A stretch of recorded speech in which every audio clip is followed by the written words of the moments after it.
the toast, and I'm like, we did this 7 years ago with the other and guy. you sit there and you know this is not going to work. Yeah, and I'm like, how do you say this with a straight face when we said the same thing? My father told my sisters when they got married, he said, you can have as many marriages as you want, but you're getting one wedding. Okay. Fair enough. And I think that's reasonable. Or is wanting she embarrassed to do that it's a third, and so she doesn't want to make it seem like, oh, let's just elope because maybe they'll think that I'm embarrassed and I'm getting married a third time. Perhaps that's a good answer. Perhaps it's, I want to show the world that this is the one. Yes. I think the nugget we're getting to is he needs to find out her reasons, her reason why she feels that way. Yeah, and I think that's COVID changed a lot of things last year because it made people think, it made everybody kind of hit the pause button on their lives and what they want and how they felt about things. And so if she's sitting home locked down in the middle of July last year, started fantasizing about a wedding day in a way she wanted to do it right with you,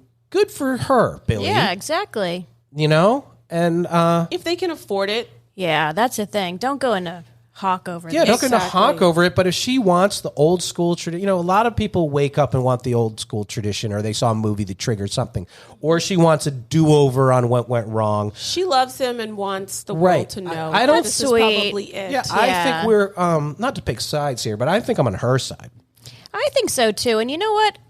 I know that I want to celebrate. I want to get dressed up. I want to hear music. I want to party. So I don't blame anyone who wants to have a celebration after what the whole world's been through. Do you read like the vows section in the New York Times? I used to. I don't like the way they lay it all out, and it's so good. And then it says the bridegroom's first marriage ended in divorce.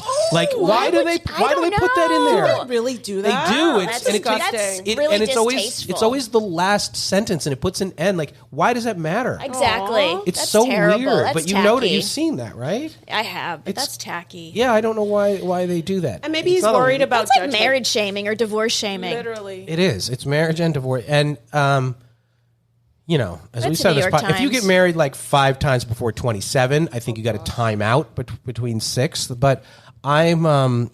for those of you who listened to my last podcast that I did, the practice swings, I think that you can get it right. I do too. I think at any age, it just all the pieces click together. I don't understand people who are like, I don't want to date somebody who's divorced. I don't get that either. Like, it shows that they're okay with a commitment. Yeah, and they tried and they didn't. I don't get it. Like if somebody had a couple marriages or like... and they love you. I can believe that they love you. I think after a certain number, though, you should no longer get married. Just cohabitate. Well, like Larry King was up to like 9. Oh my Lord! Just Look stop. at poor Kim Kardashian crying over you the. Just stop. Over You know, like marriage. J-Lo. I'm so glad she and A-Rod didn't get married. Like enough. Just live together. You had your babies. I think it's a red flag. The wealthy was it Mark Zuckerberg? Who was the one in New York who had the very contentious? Jeff? No, not Jeff. Oh. The ones who go through very public, expensive divorces and still feel the need to get married again, like the 5th or 6th time. Yeah. I think they have like a weird problem because Yeah. clearly, not only are you keep writing giant checks, but you go through bad breakups.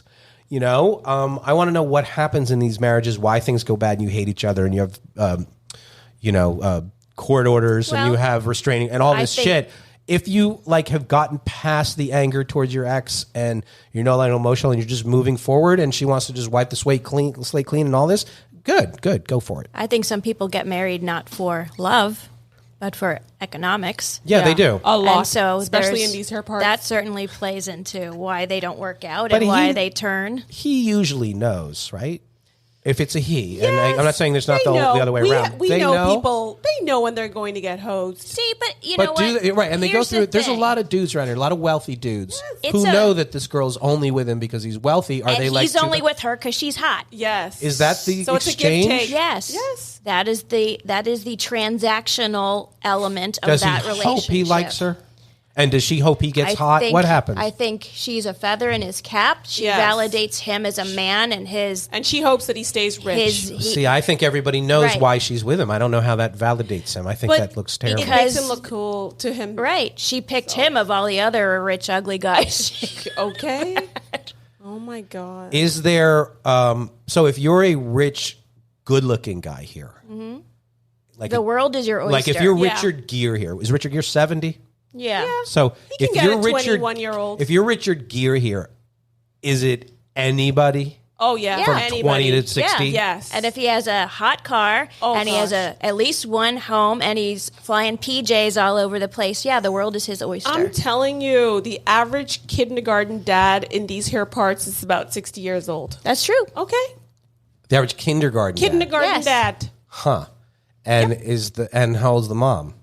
30s, early 30s. Yeah. So he knows. So this older dude, they have the means. They know because they want the hot young thing, but she's going to want a baby out of this. Maybe that's why they're swinging too. right.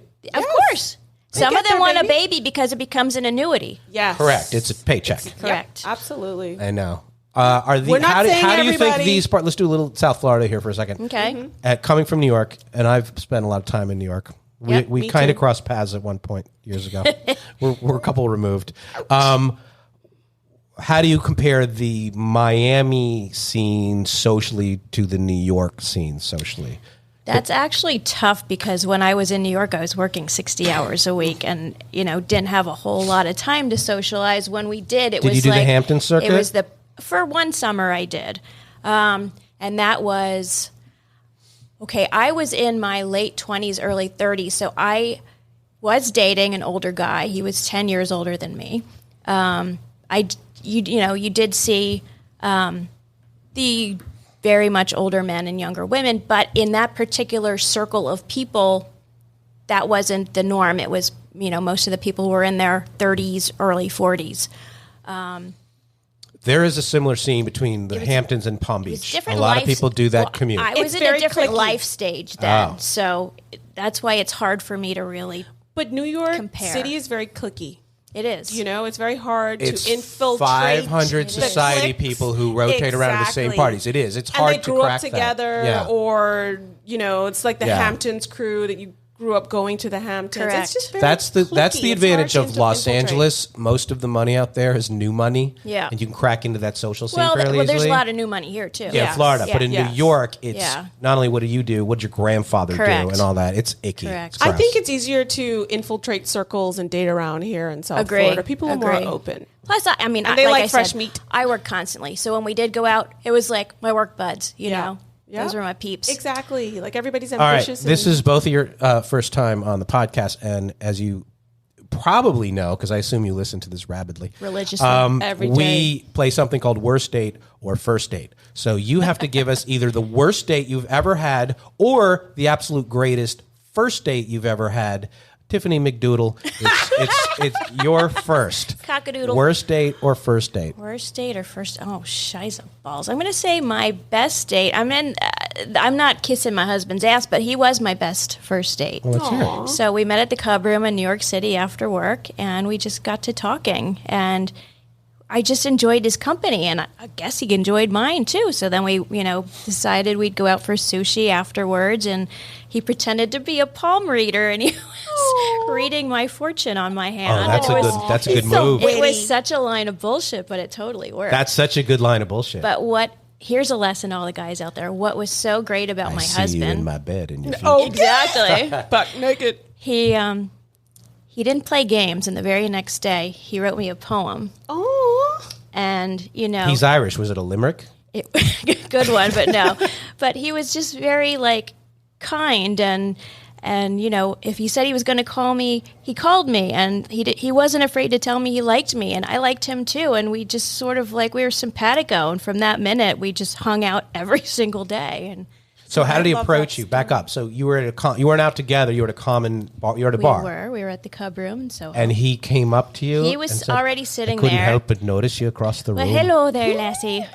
Did he hit you with a lassie? Yes, he did. Yes, he did. He didn't. No, he doesn't Hello, talk like that. hello, little lady. He has a pretty strong accent. Magically delicious. Yeah. He was just so cute, and he was reading the New York Times, drinking a glass of white wine, and he was just like, "So, tell me about your day. What were you doing?" And I was like, "Oh, I just had a client in my office. I thought they'd never leave." And Well, let me take a look at your palm there, little lady. exactly. Let me read your palm. That's good. That's a great I like that. That is a story. good story. Thank good. you. Yes, I'm going to go with best two, and I'm going to All right. pick my Who would hubby have thought too, you two would have been it was so positive? Because I know, right? Usually The we're last so time we'll be on this cranky. show. I know. No, I like to go. We're selling hope around here. Okay. I like that.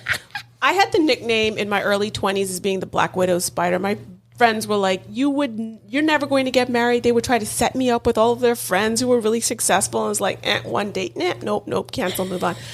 I was living in Paris, and I think I just turned 25, and I said to my friends, like, listen, I'm tired of dating these jokers. Let me try and find like a good husband, somebody who's good husband material. You know me. And I said, give me the email, give me the telephone numbers, and I'll take it from there. Just give me the rundown. And a colleague of mine was like, I have the perfect guy for you. And I met his family. He's hardworking. He's just started a new business and blah, blah, blah. And I'm like, okay, give it to me. So I wrote him, and we became pen pals for 3 months. That's so romantic. We hadn't spoken to each other. We didn't see photos of each other. And then I'm like, okay, now enough time. Like I've invested 3 months into this. Now I'm flying myself back to the Bahamas to meet you, because that's where he was living at the time. I booked a hotel, and I did not tell my family or friends that I was coming in. I was just coming there to focus on him. He picked me up from the airport. Like, we literally walked past each other until we were the last people there. Oh, my God. And we were together ever since. And I'm like, you know what? I'm going to marry this one. Well, look at you two. Yeah. Right? Yes. You're not too corrupted by your South Florida enclave of Baby debauchery. doll. No. We No. bring the All right. debauchery. That was good. All right, tell everybody you can plug your podcast now, because it's good. I have to say, it's good. It's got a really unique tone and feel, and everybody should listen to Crazy Rich Neighbors. But you give a little pitch for it. Oh, yeah. Well, we we're spilled climbing the the tea. Yes, we do, honey. There goes the neighborhood every single week. Yes, child. So we spilled the tea. I mean, we have such a bunch of weirdos in this neighborhood, from Dr. Roid Rage to Opioid Karen, the Wicked Witch of the East, to shady record producer. Oh, yeah. Somebody was on the lam. I said that to a friend of mine. She lives in Malibu in a similar neighborhood, and I go, they speak in this code, and I'm not sure half the time what they're talking about. And she goes, I listened. I know exactly what they're talking about. She goes, I know exactly what they're talking about. And I'm like, okay. She's like, I understand every word. I'm like, okay. Oh, it's Everybody, our people. yes. Look, we have fun. We shoot the shit with each other. If you don't like to laugh, then we ain't just style. I know. A new episode drops every single Tuesday. Please check us out on Facebook, Crazy Rich Neighbors. Wherever you get your podcasts, you can find us.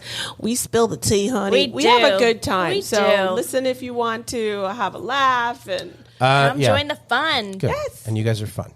Thank you. Thank you for doing this. I think you gave good, positive I hope advice. so. Oh, that You weren't was just like delightful. divorce them every single time. Good luck, some are good, guys. some are bad. And these were complicated, and we're always trying to operate like we don't have all of the details because they're not the longest letters, but there was some hope in some, and there was some interesting scenarios, and some of them just like, fuck you, goodbye. Exactly. But now I'm invested, so can they write back in a little bit and tell us how Please do. they did? So, Billy, Marissa, Scott, Yes. No Name Man, Miriam. I'm dying to keep us know. posted. Please Keep you do. going. As far as us, check out our live tour schedule. Don't come up to me and don't mess up my show and say that I ghosted you, because I don't even know who you are. GreatLoveDebate.com. We just added Dallas, July 28th. Giddy up, y'all. Hyenas Comedy Club. We're going back to New York. We're doing City Winery, the show that we lost last year. We'll be back there, and a bunch of other places. GreatLoveDebate.com. Shoot us an email, greatlovedebate@gmail.com. If you have questions, comments, or a piece of advice for the aforementioned Scott, Miriam, et al. And most importantly, not just Crazy Rich Neighbors, but us too. Please like, share, subscribe, and as always, review this podcast. Your reviews mean a lot in the podcasting ecosystem because, as always, at the Great Love Debate, we never stop making love. See you next time.